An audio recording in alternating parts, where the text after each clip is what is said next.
Nobel Prize winner Harry Markowitz once said diversification is the only free lunch in investing. And that's why ETFs can be so appetizing. Investors can build a diversified portfolio with just a handful of funds. But there's a buffet of ETFs to choose from. So, how can investors find a healthy balance? In this episode, we'll explore 5 secrets to building a diversified ETF portfolio, one that feeds your financial goals without a hefty bill to pay. You're watching Inside Investing.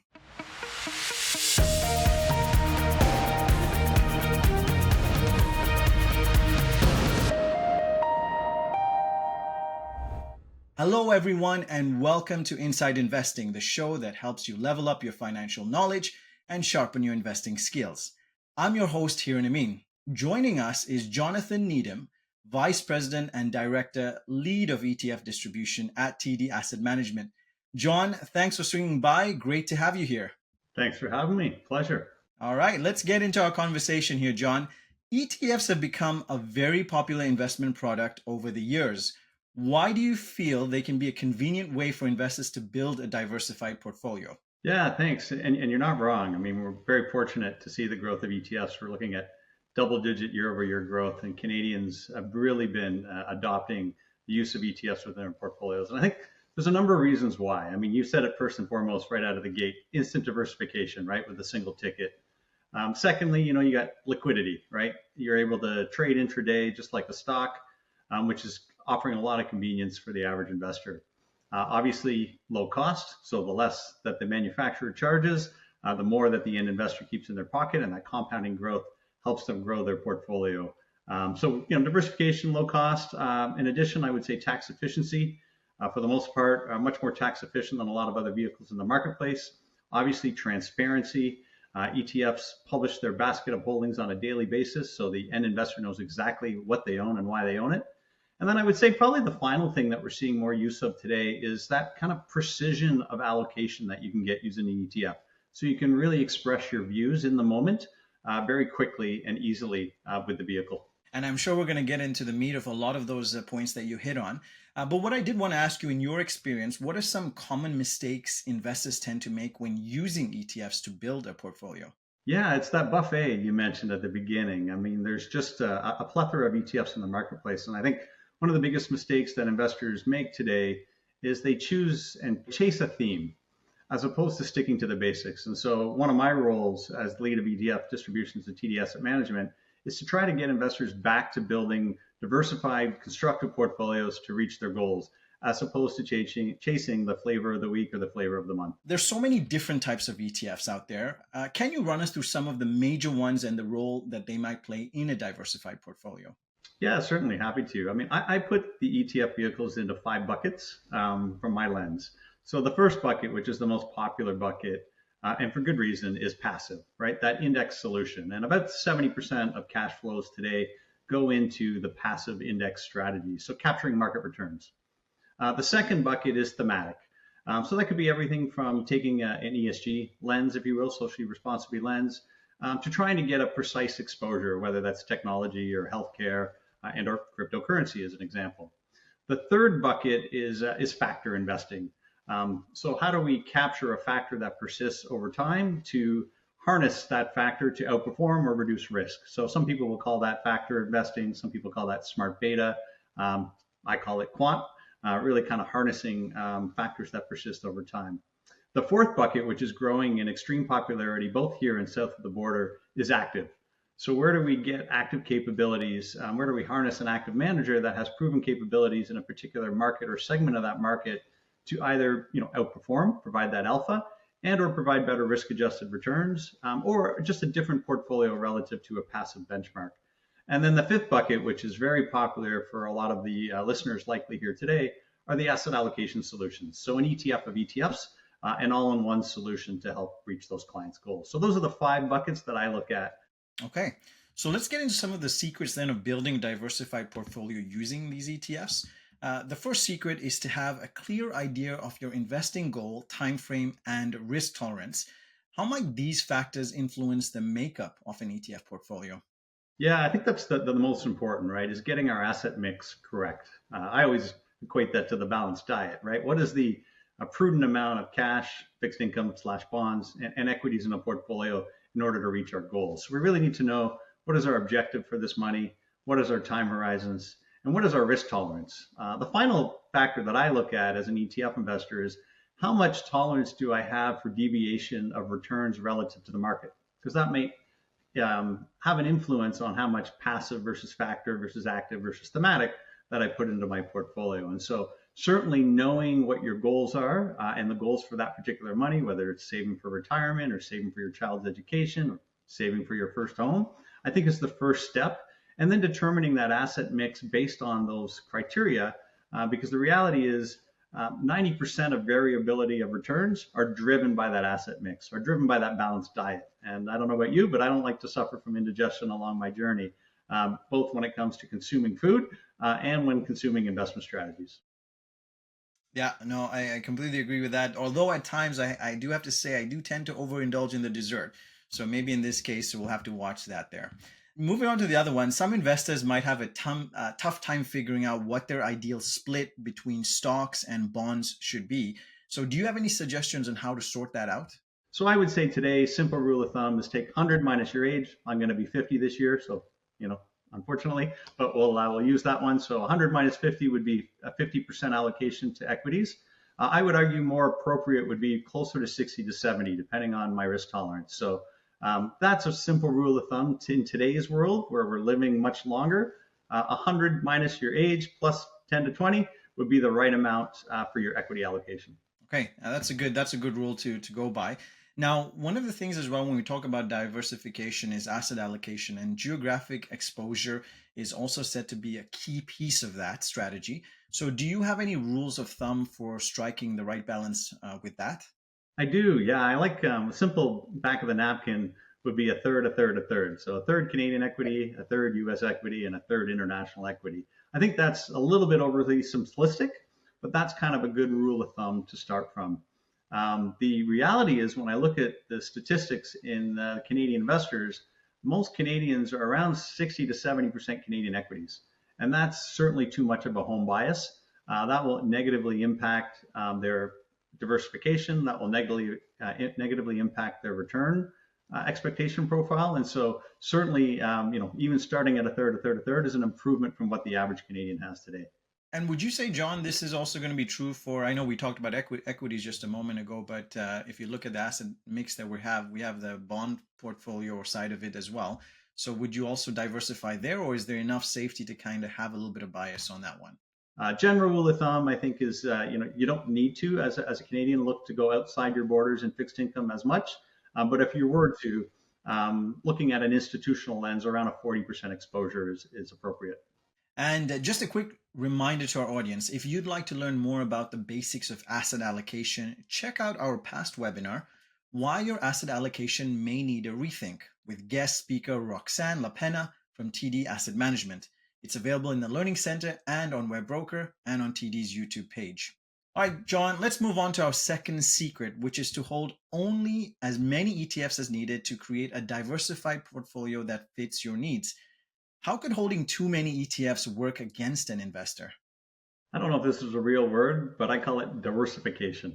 If you buy an ETF that tracks the S&P 500 or a similar index as an example, you've got 500 stocks. And so, then you go international, you go Canada, you end up with a very diversified portfolio. So if you add too many ETFs, you're likely going to end up in the multiple thousands of holdings.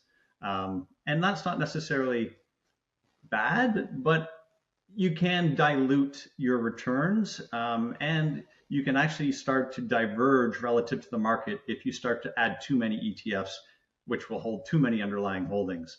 The reverse side of that is in some cases I see the average investor and or the sophisticated investor start to add overweight a technology ETF on top of their US exposure, and then they're doubling up and getting more concentration risk than they may need. Now, a follow-up to that would be, in your opinion, how many ETFs are generally considered reasonable to hold then? Yeah, that's a great question.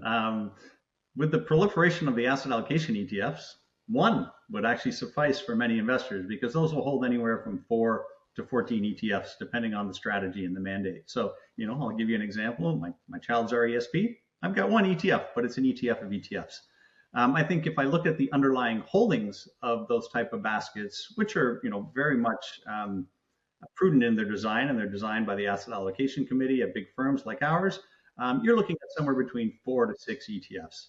Now, having said that, once you become a little bit more higher net worth or a little bit more sophisticated, and or you want a combination of passive, factor, active, and you also want to add diversification benefits of, say, real assets, alternative assets, commodities, then you're looking at you could be adding up to around 14 ETFs. So I think depending on the size of your account, depending on what type of views you want to express, and depend on the additional diversification benefits of other asset classes, what's a long-winded way of me saying somewhere between 1 and 14. You know what struck me? The fact that you said one, because you guys as asset fund managers do all the research, do all the work, and make sure there's not much overlap, and we're getting an ideal balance. Where if we had to kind of pick it on our own, we'd have to do a bit of more of that work on our side. So nice to hear that we have that option. Now, what do you think about the value of the more niche ETFs, like those that use, let's say, leverage or use options overlay strategies on them for long-term investors? Yeah, great question. I think some of the niche strategies have merit, and certainly have merit in certain market cycles, and may have merit depending on the view you're trying to express. And so I'll give you a few examples. I think the options overlay strategies, they can fulfill a desire and a need, right? A desire for income and or a need for income. They also tend to work well in a range-bound market. So if you think we're going to be in a range-bound market for quite some time, they can actually tend to provide enhanced yield with less risk. Having said that, they're not really meant for a long-term investor, because when you're doing an options overlay strategy, particularly a systematic strategy, we've got some that are a little bit more sophisticated at TDAM, that are meant for total return. But a lot of the Canadian options overlay strategies in the market, the covered call ETFs, if you will, they're designed purely for yield, and they tend to underperform the benchmark they track over time. And so for a long-term investor, they don't make sense.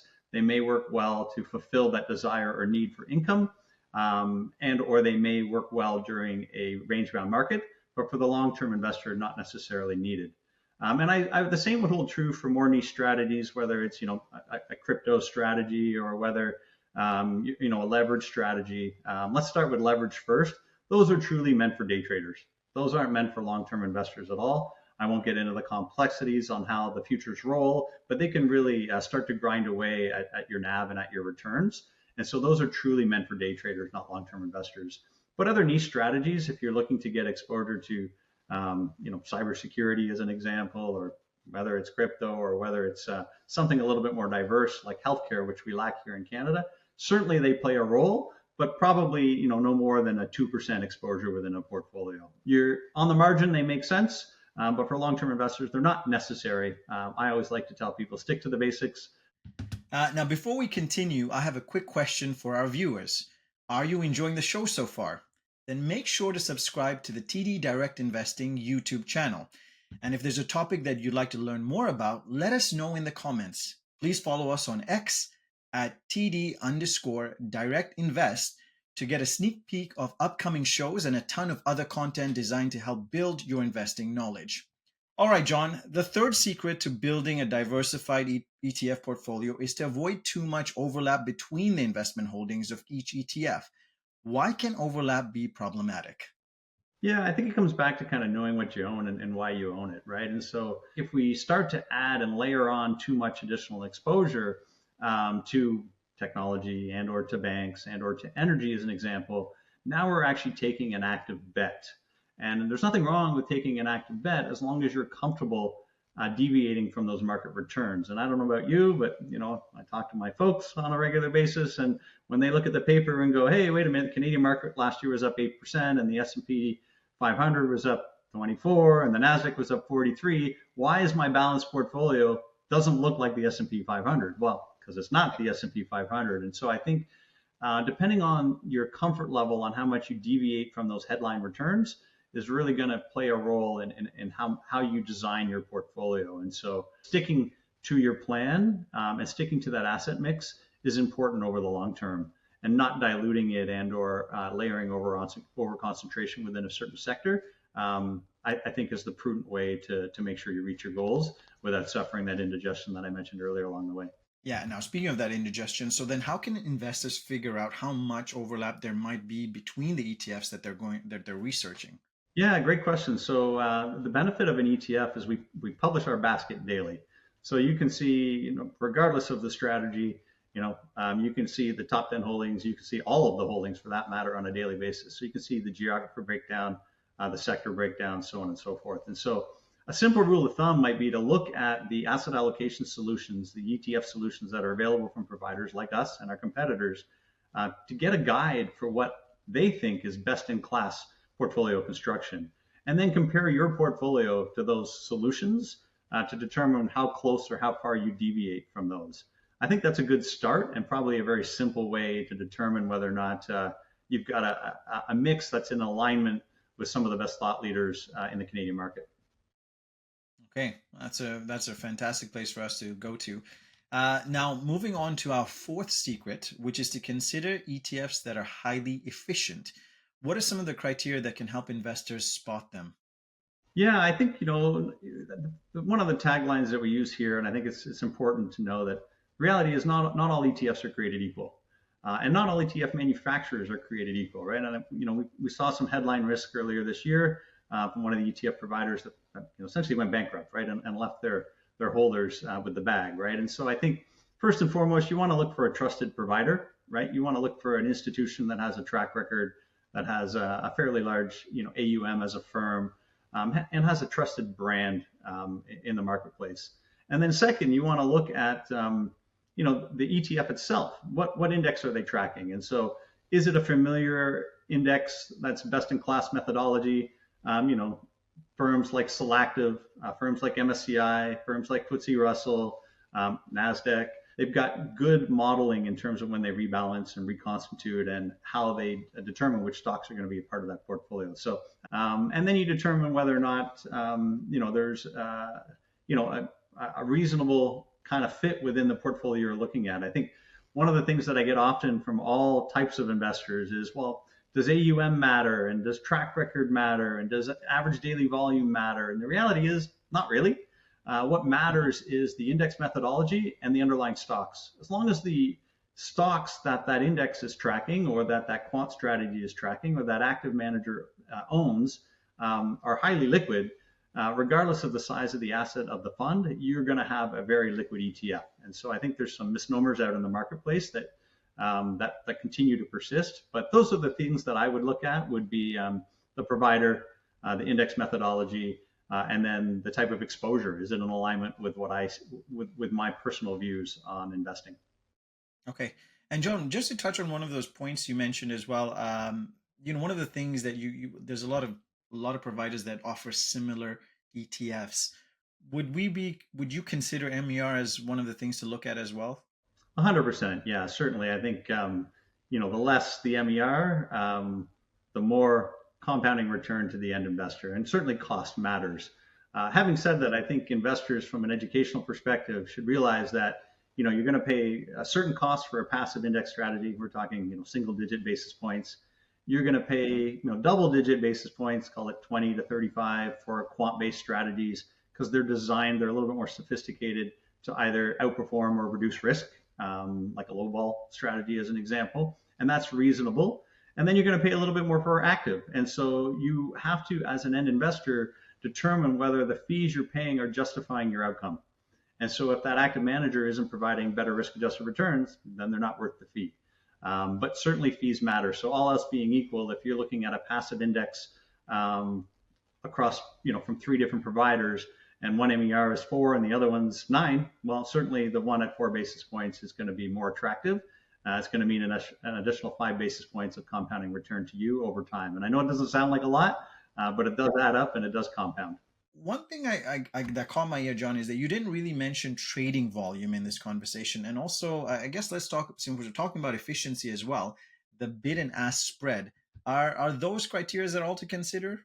I think when you start to look at quant-based strategies and active-based strategies, it does matter a little bit more. Not necessarily the average daily volume, because you can determine whether that ETF is going to be liquid based on the underlying stock. So just look at their top 10 holdings.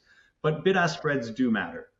They certainly matter. And so for a simple rule of thumb, you should expect to pay very low spreads.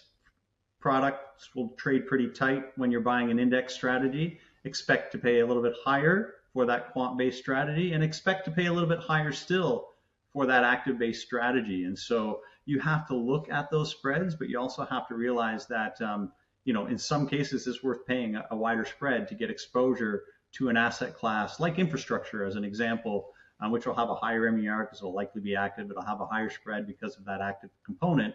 But that's an exposure that's going to give you diversification benefits, income benefits, and lower volatility than a traditional broad-based market. And so it's worth paying up for it. Yeah, absolutely. And I think the thing is, when we're building portfolios as long-term investors, at least we've got a pretty good horizon of at least 5 years or more. So, these small spreads, as you mentioned, may not really factor in the overall sort of rebalancing of the portfolio in a short duration of time. Okay, so our fifth and final secret is to hold ETFs in the most tax efficient investing account. How might different funds be taxed differently depending on the account in which they're held in? Yeah, that's a great question. And so this is always a difficult one to answer because I always like to say if all else is equal, but nothing is always equal, right? So I'll give you an example. For the most part, let's start with this. For the most part, a Canadian investor is better served and better suited buying a Canadian domiciled ETF. For the most part.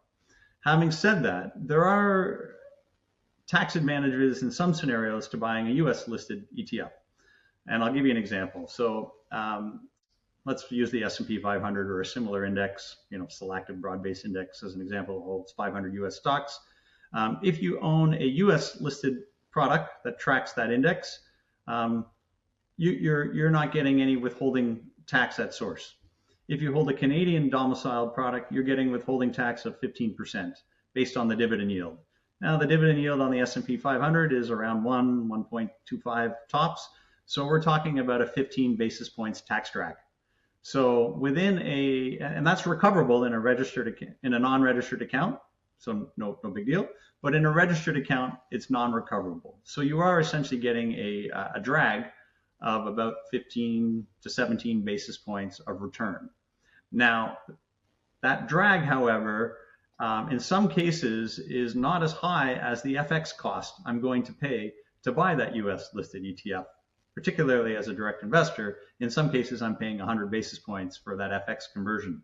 And so, you're looking at a 7-year time horizon before I'm getting a net benefit of buying that US listed ETF over the Canadian listed ETF. And so I think for the most part, we're seeing more Canadians buy Canadian domiciled ETFs, particularly the average investor. When you're more institutional in nature, you're going to buy US listed products, particularly if you're playing the options market and the derivatives market, because there's more depth there in the US. And I want to circle on the point that you just talked about with FX, because foreign exchange does factor in when you're considering these, non-domiciled ETFs. So some ETFs offer currency hedging as a feature on them. So in your opinion, is this generally worth considering for long-term investors? Now, I think, to take a step back, if I've got a 20, 30-year time horizon, there's really no reason to hedge out currency. You're getting, being unhedged is actually going to give you better diversification benefits over time. So you don't need to hedge that portfolio at all. Having said that, I think, there are scenarios where, the investor wants to express their view, and they may think, okay, after the Canadian dollar weakening relative to the US for so long, maybe we think the price of oil is going up and the Canadian dollar is going to go up relative to the US. So we want to hedge that currency. The challenge today is I used to always put the context of, we're all long-term investors, but long-term is 20, 30 years. I don't think most people have that type of time horizon today, even if they should.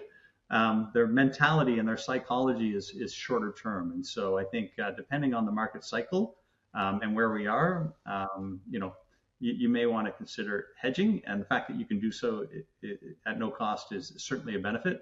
But if you're a long-term investor, there's really no need. Well, thank you for that. And with that, we're going to leave our conversation here, John. So thanks for sharing your 5 secrets to building a diversified portfolio with ETFs. You've given our viewers a lot to consider to help optimize their own portfolios.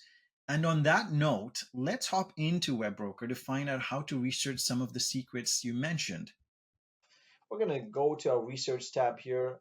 Under the tools column, we're going to head over to our screeners. This is going to really allow us to apply some of those ingredients to find those ETFs. So let's head over to our ETFs category here. We're going to start by creating a custom screen. Now, this is where it'll allow us to choose different categories. So first of all, you'll notice that the criteria already has the country selected.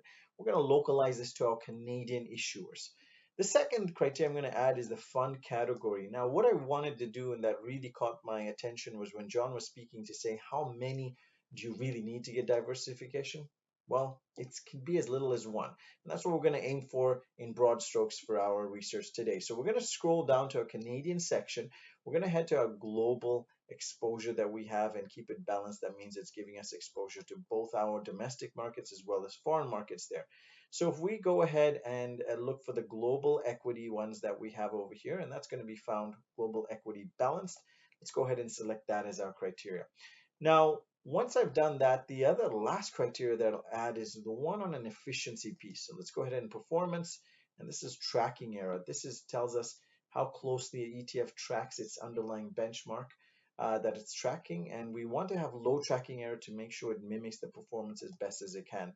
So lowest to below average is what we're going to choose here.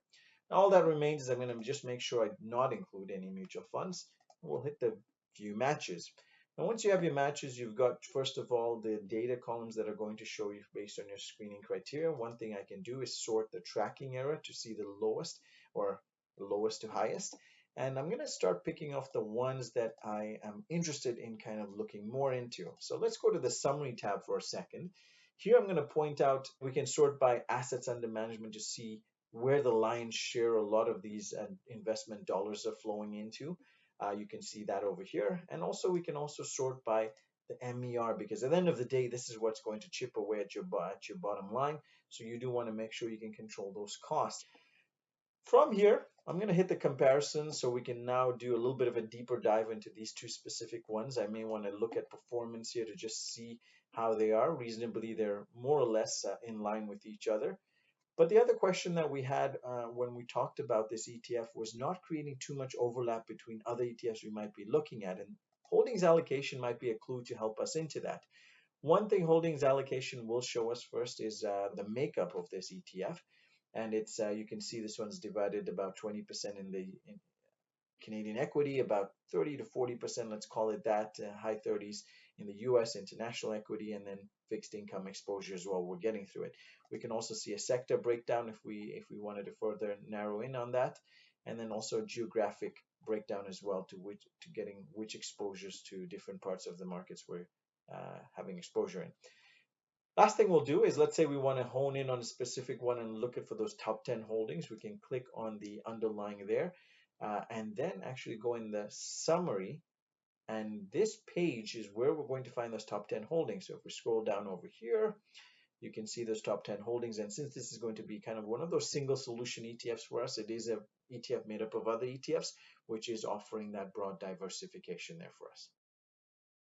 All right, John, any final thoughts you'd like to share with our viewers? I just like to say thanks for tuning in today. I appreciate you having me, and it's always great to connect. And I wish all of you continued investment success. And obviously, thank you for your support and the continuing growth of the ecosystem that is the ETF vehicle, because that is my passion. All right, excellent. Well, thanks again for joining us. And for those in our audience, make sure to register for our upcoming live webinars and check out our library of on demand content available in the Learning Center and on our YouTube page. See you all next time.